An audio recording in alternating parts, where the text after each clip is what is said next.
Naging successful ang operation ni Z at ligtas na siya. Sobrang masaya si Sky dahil ligtas na ang kanyang kapatid.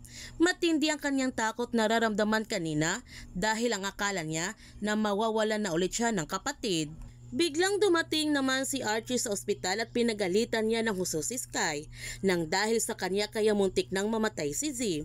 Sobrang nagulat sina Gino, Sky, Tim at Sanya na nakabalik na pala si Archie ng Pilipinas. Nagalit din si Sky dahil sinisi siya ng gusto ni Archie sa nangyari kay Z at sinabihan niya si Archie sa tingin ba niya na ginusto niya ang nangyari, sa tingin ba niya na sinadya niya ito.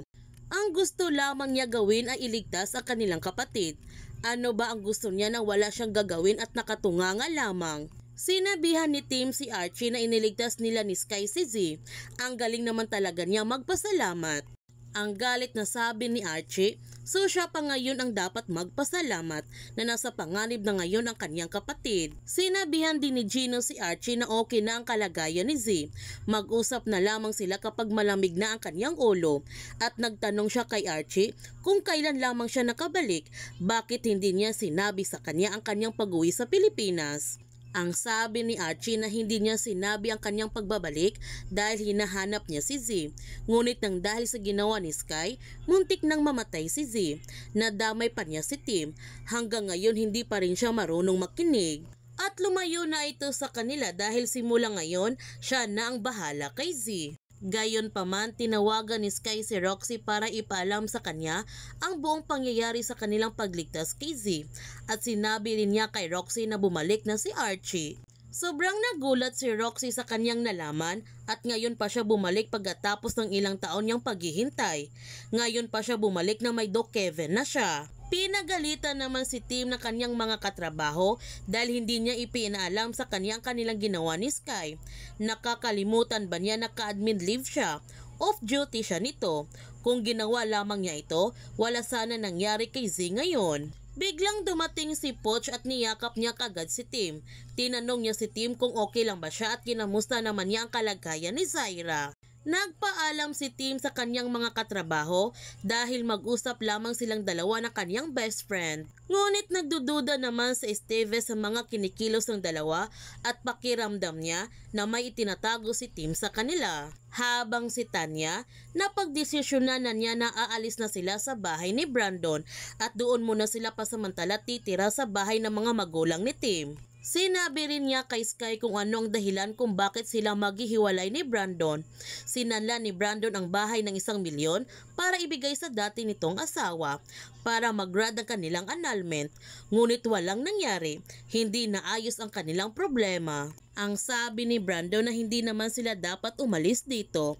Ang sabi ni Tanya na may 1 milyon ba siya para pangtubo sa bahay na ito. Kung meron, hindi sila aalis. Pero wala.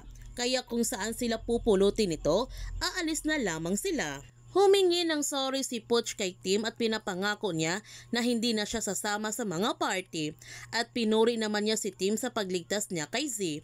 Nagtanong siya kay Tim kung ano ang kanyang naabutan na pinagalitan siya ng kanyang mga kasamahan. Sinabi ni Tim kay Poch na nalaman na nilang kanyang ginawang pagtulong na itaka siya mula sa bar at ngayon inibestigahan na siya. Humingi ulit ng sorry si Poch nang dahil sa kanya posibleng mawalan siya ng trabaho. Samantala, ipinaalam naman ni Roxy sa kanyang ate ang pagbabalik ni Archie at nagtanong si Rhea kay Roxy kung nagpapakita na ba si Archie sa kanila.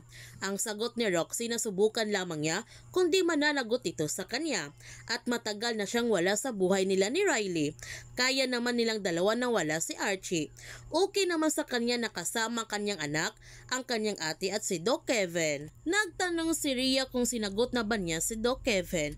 Ang sagot ni Roxy na mahal siya ni Doc Kevin at doble effort siya kay Riley.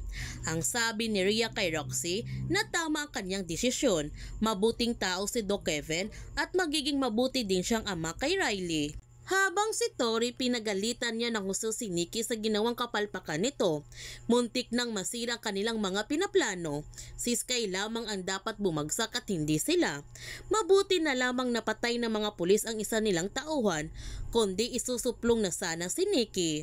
Kaya huwag natin palalapasin ang kapanapanabik na mga tagpo sa high street. Kung bago ka pa channel ko, don't forget to like, subscribe, and click notification bell para palagi kang updated sa mga videos in-upload ko. Thank you for watching and God bless to everyone.